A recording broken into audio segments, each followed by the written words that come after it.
श्री कृष्ण कहते हैं जिम्मेदारियां भी खूब परीक्षा लेती है, जो निभाता है उसी को परेशान करते।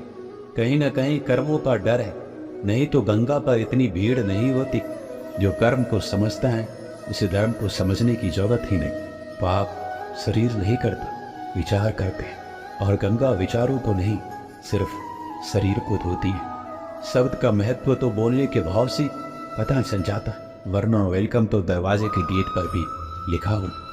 मन की लिखूं तो शब्द रूठ जाते हैं, और सच लिखूं तो अपने रूठ जाते हैं। जिन पैसों में अपनी मेहनत की महक ना हो, वह पैसा सुख के साधन तो दे सकता है, लेकिन मन को शांति नहीं। बचपन कितना खूबसूरत, तब खिलौने जिंदगी में, और आज जिंदगी खिलौना है। श्री कृष्ण कहते हैं अनुभव की भट्टी में जो तपते हैं, और दुनिया के बाजार में वही सिक्के चलते हैं। लोगों की निंदा किए बिना दुष्ट व्यक्ति को आनंद नहीं आता। जैसे कौवा सभी रसों का भोग करता है, परंतु गंदगी के बिना उसकी तृप्ति नहीं होती। जिंदगी एक बार मिलती है, ये बिल्कुल गलत। सिर्फ मौत एक बार मिलती है, जिंदगी तो हर रोज मिलती। जब सोच में बोझ आती है तो हर रिश्ते में खरोच आ जाती है। समय एक ऐसी गाड़ी है जिसमें ब्रेक भी नहीं और रिवर्स गियर भी नहीं है। जिम्मेदारियों की एक खूबी होती, यह आपको कभी बिगड़ने नहीं देती। कानून की जरूरत बुरे लोगों के लिए है, क्योंकि सब ये लोग तो शर्म से ही मर जाते हैं। किसी की तारीफ करने के लिए जिगर चाहे। बुराई तो बिना हुनर के भी किसी की जा सकती।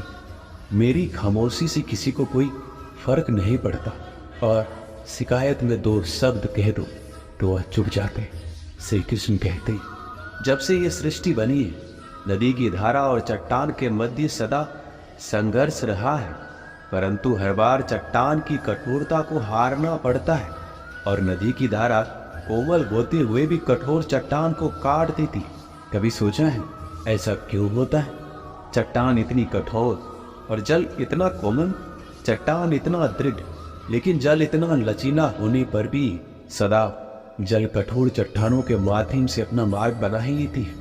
कारण केवल एक ही है, और वो है लगातार चलने की क्षमता। जल बढ़ता रहता है, चट्टान अडिग रहती। इसी कारण जल चट्टान को काट कर मार्ग बना लेता है। इसीलिए लगातार चलते रहे, रोकिए मत, क्योंकि चट्टान जैसी हर समस्या को आप भी जल की तरह काट सकते। श्री कृष्ण कहते हैं ओस की बूंद यदि केले के पत्ती पर गिरे तो वो कपूर बन जाती, शीत में गिरे तो मोती, यदि विषधर के मुख में गिरे तो विष। बूंद एक है, परंतु उसके प्रारब्ध भिन्न है, क्योंकि उसे आकर्षित करने वालों का व्यवहार भिन्न है। इसलिए यह आप पर निर्भर करता है, आपके भविष्य में विष चाहिए या अमृत। स्मरण रखें, हम वही बन जाते हैं जैसा हम सोचते हैं, जैसा विश्वास हम। यह आपका विश्वास ही है जो ये निर्धारित करेगा कि आपको विष मिलेगा या अमृत। इसलिए अपनी सोच को सुदृढ़ रखिए, सकारात्मक रखिए, और फल भी सकारात्मक ही आएगा। श्री कृष्ण कहते हैं हम क्या करते हैं इसका महत्व कम, किंतु हम उसी किस भाव से करते हैं इसका बहुत महत्व है। हल कुचलने का हुनर भी सीखिए। सांपों के खौफ से जंगल नहीं छोड़ा करते। उदास तो बहुत रहे, मगर कभी जाहिर ना किया सब ठीक है, बस इसी शब्द ने सब संभाल लिया। अनुमान गलत हो सकता, पर अनुभव कभी गलत नहीं, क्योंकि अनुमान हमारे मन की कल्पना और अनुभव हमारे जीवन की सीख। अगर लड़ना ही है तो अपने कड़वे स्वभाव से, जो किसी को अपना नहीं होने देता। गुस्सा बहुत चतुर होता है, अक्सर कमजोर पर ही निकलता है। धूप बहुत कड़ी है, बदन जल रहा है, कुछ तकलीफ जरूर है, पर घर चल रहा। वक्त वो तराजू है जो बुरे वक्त में अपनों का वजन बता देता है। जिसमें नुकसान सहने की ताकत हो वही मुनाफा कमा सकता, फिर चाहे वह कारोबार हो या रिश्ते। श्री कृष्ण कहते हैं आपने किसी फल को पेड़ से अलग होते हुए देखा है? बड़ा दुख होता है जब आप अपने उद्यम से अलग होते, परंतु ये दूरी भी आवश्यक है।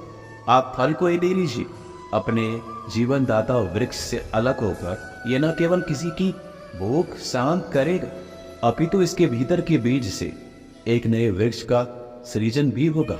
और कई फल उगेंगे। सृजन की प्रतिक्रिया में पीड़ा आवश्यक है। यदि पीड़ा नहीं होगी तो सृजन नहीं होगा। पीड़ा अपने उद्यम से दूर होने में इस फल की भांति हम मनुष्य को भी अपने उद्यम से अपने सगे संबंधियों से अलग होना पड़ता है। और यही अलगाव एक नए सृजन को, एक नई सृष्टि को, एक नए विकास को जन्म दे। इसलिए ऐसे अलगाव से दुखी मत होइए, उसका स्वागत कीजिए, क्योंकि ये विकास की नींव है। श्री कृष्ण कहते, गलत फहमी में जीने का मजा ही कुछ और है, वरना हकीकतें अक्सर रुलाती थी। जब तक रास्ते समझ में आते तब तक लौटने का वक्त हो जाता। यही जिंदगी। प्यार नहीं बिकता किसी के लिए, मगर एहसान बिक जा अपने मध्यक के। जब तक किसी अपने से धोखा न मिले तब तक समझ नहीं आता कि जिंदगी क्या है। काश उस जाते हुए वक्त को रोक सकते, आपके साथ गुजरा हुआ हर समय जोड़ सकते। मुझे नफरत पसंद है, लेकिन दिखावे का अपनापन नहीं। श्री कृष्ण कहते हैं, अपराध वो भावना है जिसके कारण संसार में सदा दुखी व्याप्त रहता है। हम सब अपराधियों से घृणा करते, उन्हें कोसते हैं, परंतु क्या कभी विचार आया कि कोई भी जन्म से अपराधी नहीं होता? तो ऐसा क्या कहा है कि कोई इतना बुरा बन जाता है कि वो बुराई की सीमा ही पार कर जाए? कारण है कामना। यदि कामना पर नियंत्रण ना रखा जाए, यदि कामना को पूर्ण करने के लिए परिश्रम न किया जाए, तो वो तृष्णा में बदल जाता। और तृष्णा लालच, और लालच छल में, और छल करते ही मनुष्य अपराध की ओर अपना पद बढ़ा देता। इसलिए ये अत्यंत आवश्यक कि मन की कामनाओं पर नियंत्रण रहे। यदि मन पर नियंत्रण रहेगा तो अपराध पर स्वयं ही नियंत्रण हो जाएगा। हम सबका मन करता है कि हम जीवन में ऐसे शिखर पर पहुंचे जहां हमसे ऊपर कोई ना, जहां हमें कुछ करने की आवश्यकता ना पड़े। कुछ लोग इस शिखर पर पहुंच भी जाते, परंतु उनका मन सदा विचलित है। मनोरंजक बात है ना कि जिस विश्राम को पाने के लिए हम इतनी मेहनत करते हैं, इतना परिश्रम करते हैं, वो हमें मिलता ही नहीं। कारण स्वयं सोचिए, वन का राजा होने के पश्चात भी सिंह को शिकार करने के लिए परिश्रम क्यों करना पड़ता है? क्योंकि राजा होने का अर्थ ये नहीं कि वो सदा सोता रहे और मृग स्वयं उसके समक्ष आकर कहे, आइए महाराज, मुझे खाकर अपनी भूख मिटाइए। वे समझ लीजिए, कार्य आपके परिश्रम से संपन्न होते हैं, केवल कामना से नहीं। यदि आप नीचे हैं तो सदा स्मरण रखिए कि आपका परिश्रम ही आपको ऊंचाइयों पर ले जाएगा, और यदि आप ऊंचाई पर हैं तो वहां पर भी रहने के लिए आपको निरंतर परिश्रम करते रहना होगा। अर्थात परिश्रम से मुक्ति नहीं है, क्योंकि परिश्रम ही जीवन है। भगवान श्री कृष्ण कहते हैं कि डरो मत, ईश्वर हमेशा तुम्हारे साथ। जब कभी हमारे मन में डर पैदा होता है तो हम भयभीत हो जाते हैं और कई सवाल मन में उथल पुथल मचाने लगते हैं कि अब क्या हमको, कैसे हो, क्या हम हार जाएंगे या फिर कहीं ये अंत तो नहीं। हमें अपने आसपास वो सभी चीजें दिखाई देने लगती हैं जो वास्तव में होती ही नहीं है। हमारे मन की कल्पना ही हमारे मन के डर को जन्म दे, और ये डर हमारे वर्तमान और भविष्य को नष्ट कर दे। अक्सर हमने देखा होगा कि संसार में सभी लोगों किसी न किसी वस्तु का या फिर किसी न किसी व्यक्ति का डर हमेशा ही सताता है, और जो सबसे बड़ा डर मनुष्य के मन में घर कर ले वो होता है मृत्यु का डर, जो हर एक व्यक्ति को आजीवन परेशान किए रहे। आपने देखा ही हो कि माता पिता अपने मृत्यु से पहले अपने बच्चों के लिए वो सब कुछ करना चाहते हैं जिससे उनके बच्चों को अपने भविष्य में किसी तरह की परेशानी ना, और जो उनके जीवन को सरल बना सके। लेकिन क्या ये सही मार्ग है? क्या इससे उनकी संतान अपने भविष्य के प्रति इस डर के भाव को खत्म कर सकती है? भगवान श्री कृष्ण सदैव कहते हैं कि हम अपने जीवन काल में बहुत से कर्म करते हैं, लेकिन जो कर्म हम पहले से करते आ रहे हैं, अगर उससे कुछ अलग करना चाहते हैं तो हमें हमारी हार का या फिर हमें असफल होने का डर सताता, और हम बिना परिणाम जाने ही अपने मन में ये सोच लेते हैं कि कुछ न कुछ जरूर बुरा हो जाएगा, और यही भाव हमें डर की स्थिति में पहुंचा दे। और श्री कृष्ण के अनुसार यही डर हमें अज्ञानता की ओर ले जाता। वास्तव में अज्ञानता का पहला चरण है भय।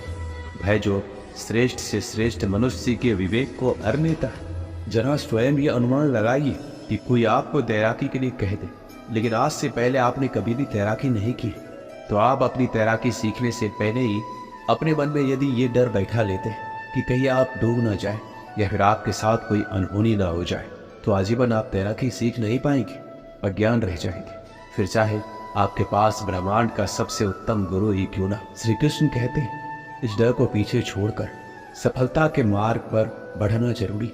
यदि हम अपने डर से पीछा छुड़ाना चाहते तो हमें अपनी आरामदायक स्थिति को त्यागना हो। जब तक हमारा मन स्वयं को कष्ट देने से डरता है तब तक हमें कुछ भी नया करने से पहले या हार जाने का या फिर कोई अनहोनी हो जाने का भय सता।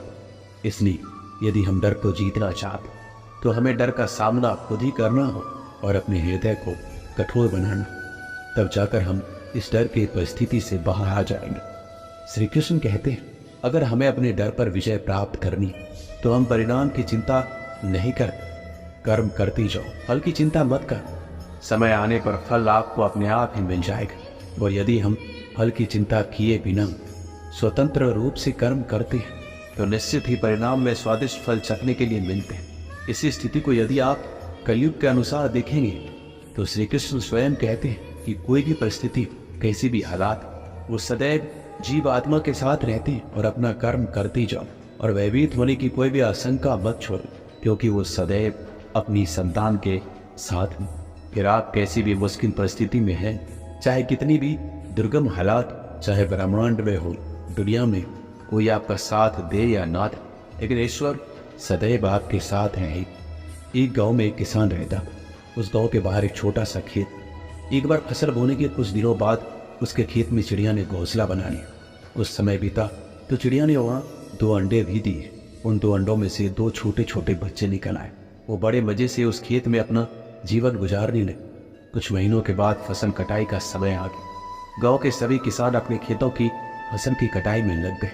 अब चिड़िया और उसके बच्चों को वह खेत छोड़कर नए स्थान पर जाने का समय आ गया।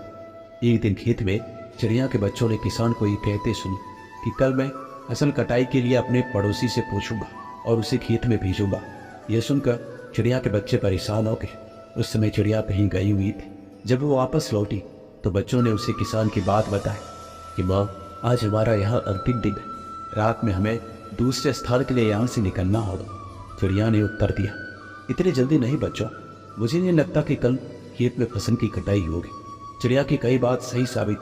दूसरे दिन किसान का पड़ोसी खेत में नहीं आया और फसल की कटाई नहीं हो सकी। शाम को किसान खेत में आया और खेत को जैसे का तैसा देख बुदबुदाने लगा कि ये पड़ोसी तो नहीं आया। ऐसा करता हूँ कल अपने किसी रिश्तेदार को भेज देता। चिड़िया के बच्चों ने फिर किसान की बात सुनी और परेशान हो गए। जब चिड़िया को उन्होंने ये बात बताई तो वह बोली, तुम लोग चिंता मत करो, आज रात हमें जाने की जरूरत नहीं है। मुझे नहीं लगता कि किसान का रिश्तेदार आएगा। ठीक ऐसा ही हुआ और किसान का रिश्तेदार अगले दिन खेत नहीं पहुंचा। चिड़िया के बच्चे हैरान थे कि उनकी माँ की हर बात सही हो रही है। अगली शाम किसान जब खेत आए तो खेत की वही स्थिति देखकर बुदबुदाने लगा कि ये लोग तो कहने के बाद भी कटाई के लिए आते नहीं। कल मैं खुद आकर फसल की कटाई शुरू करूँगा। चिड़िया के बच्चों ने किसान की बात सुनी, फिर अपनी माँ को ये बात बताई। तब चिड़िया बोली कि बच्चों, अब समय आ गया ये खेत छोड़ने का। हम आज रात ही ये खेत छोड़कर दूसरी जगह चले जाएंगे। दोनों बच्चे हैरान थे कि इस बार ऐसा क्या है जो माँ खेत छोड़ने को तैयार है।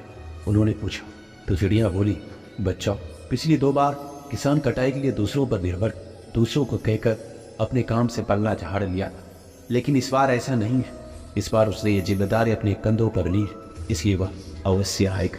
उसी रात चिड़िया और उसके बच्चे उस खेत से उड़ गए और कहीं और चले गए। इस कहानी से हमें यही सीख मिलती कि दूसरों की सहायता लेने में कोई बुराई नहीं है, किंतु यदि आप समय पर काम शुरू करना चाहते हैं और चाहते हैं कि वह समय पर पूरा हो जाए तो उस काम की जिम्मेदारी स्वयं लेनी होगी। दूसरी भी मदद उसी की करते जो अपनी मदद खुद करता। दोस्तों, इस वीडियो में बस इतना। मिलते हैं अगली वीडियो में। अपना ख्याल रखिएगा। जय श्री कृष्ण।